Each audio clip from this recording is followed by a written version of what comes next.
Sebenarnya nama saya adalah Diani, tetapi berasal dari Musbadiani. Musbadiani itu, Mus itu adalah ibu saya almarhum, namanya Musdiati. Badi itu adalah ayah saya almarhum, namanya Subadi. Jadi Musbadiani, adik saya Musbadiati, Musbadianto, Musbadiono, Musbadiana. Itu intinya, jadi ada sejarahnya. Dan saya ini kelahiran di Bali. Di Bali, yaitu di Denpasar. Dulu ayah saya almarhum Dr. Muhammad Subadi adalah dokter di Bali. Pada waktu itu kalau Bung Karno ke Bali, berobatnya juga pada ayah saya. Jadi saya di Bali itu zaman saya dulu, saya kelahiran tahun 1945. Zaman dulu tuh namanya bukan sekolah dasar SD, namanya SR, sekolah rakyat gitu loh. Sekolah rakyat tuh sama SR1 sampai SR6. Kemudian SMP, SMA saya sudah pindah ke Surabaya. Kemudian karena ayah saya dokter, maka saya bercita-cita juga ingin menjadi dokter sehingga masuk Fakultas Kedokteran di Universitas Airlangga.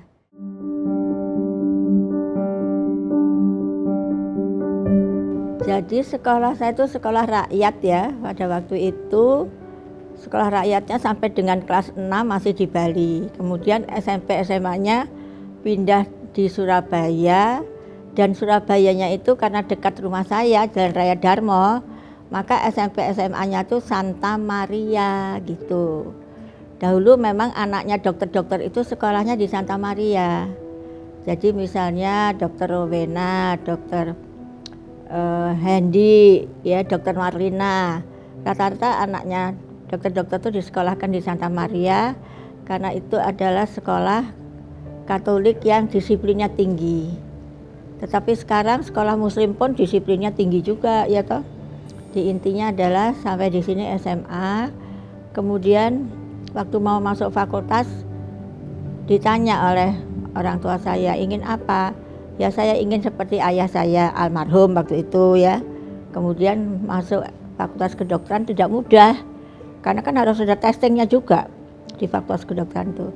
Ya bersyukurlah itu semua kan berkat Allah Subhanahu wa Ta'ala bahwasanya diterima di Fakultas Kedokteran.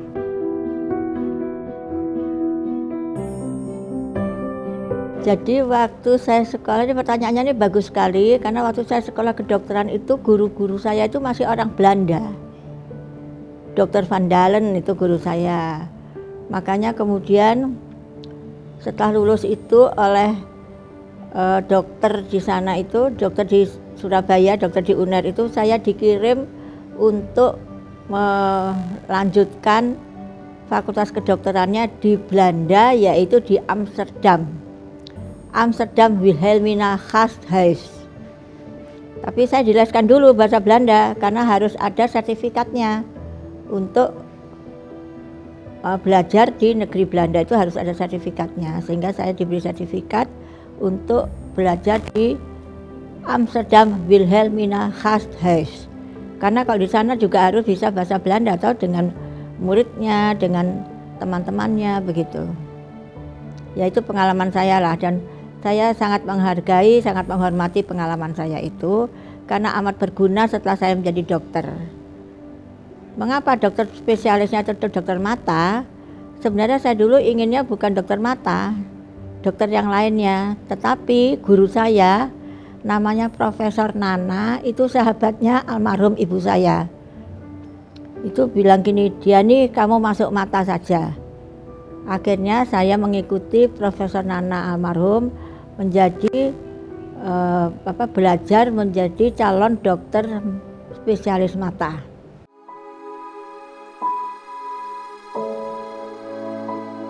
Oh, saya kebetulan hobinya itu adalah seniman. Jadi saya itu dulu oleh ibu saya dileskan Serampang 12.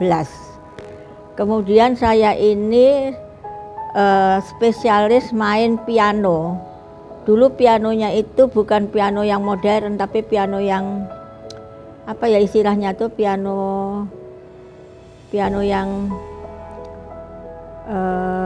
sebentar ada zaman Belanda itu ya. Jadi saya singing and dancing gitu loh. Kalau singingnya enggak, kebetulan yang senang singing itu adalah suami saya almarhum.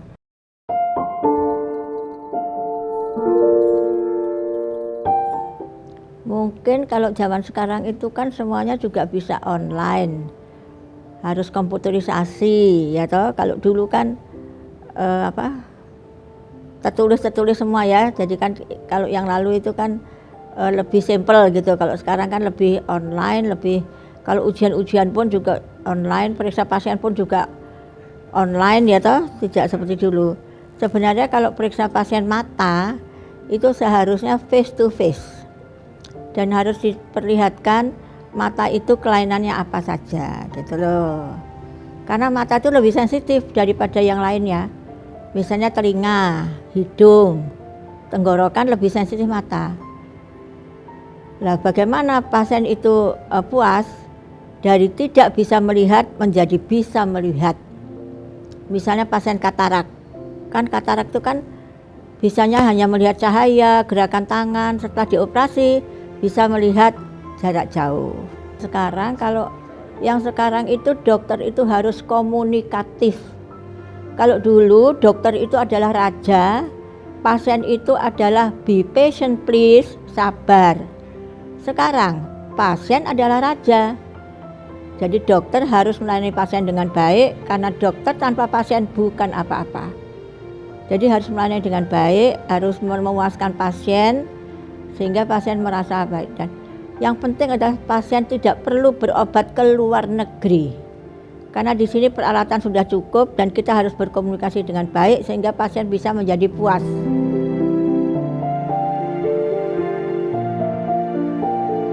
Itu saya ditugaskan di Singapura dan di Amsterdam. Ditugaskan di sana. Tapi dulu tidak ada harus ke pedesaan apa gitu, tidak waktu itu. Nah, saya lulusnya kan tahun berapa tuh? 1975. Jadi ya kita syukurilah sebenarnya ya. Sekarang saya setelah jadi guru besar, saya dianukan menjadi sebagai guru, sebagai mereka yang banyak S3 kan harus punya pembimbing, sebagai pembimbing. Murid-murid saya ini banyak yang S3. Nah ini yang S3 ini perlu pembimbing seorang guru besar.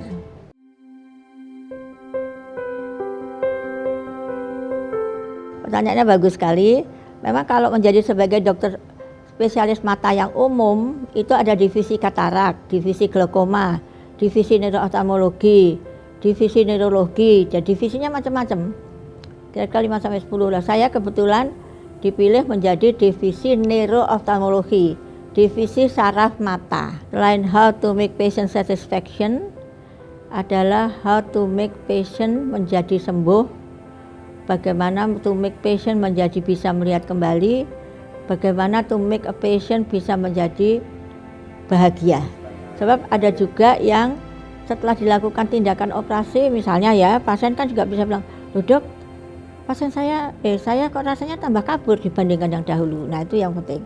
Yang penting adalah informed consent.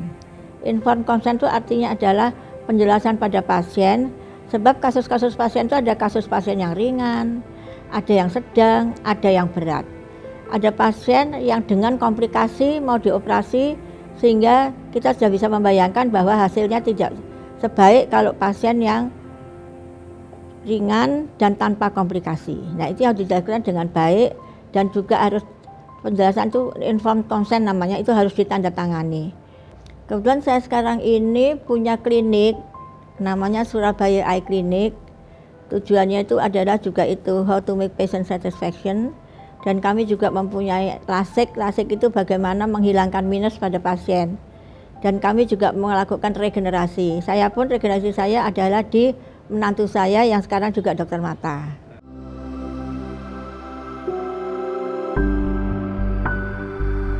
Justru sekarang ini tujuan kami itu adalah regenerasi ke anak didik kita, gitu loh. Regenerasi ke anak didik kita, karena anak didik kita itu skillnya kan juga lebih bisa lebih baik, karena mereka kan juga masih muda-muda gitu. Nah kita sebagai gurunya, kita melakukan pembelajaran mengenai pengalaman-pengalaman kita gitu.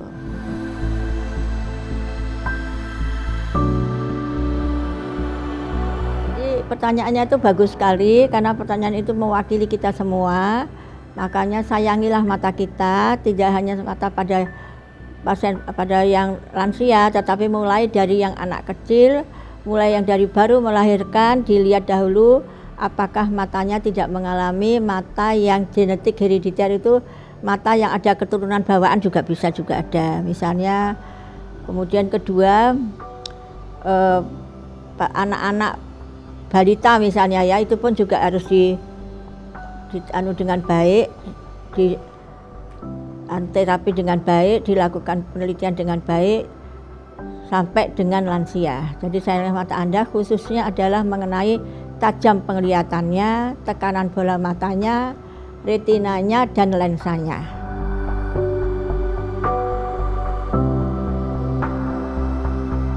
Insya Allah nasihat ini bisa bermanfaat. Yang kita pilihkan sekarang itulah hablum minanas, hablum minallah. Kita memikirkan duniawi dan kita memikirkan akhirat. Jadi kalau kita misalnya belajar itu juga harus semaksimal mungkin sehingga tidak berulang-ulang. Kemudian kita menyiapkan akhirat itu artinya adalah misalnya kita muslim, kita harus belajar, kita harus membaca Al-Quran makin lama makin baik. Kita harus berkumpul untuk menganukan hablum minallah kita, supaya hablum minallah kita ini seimbang. Semoga bermanfaat, amin.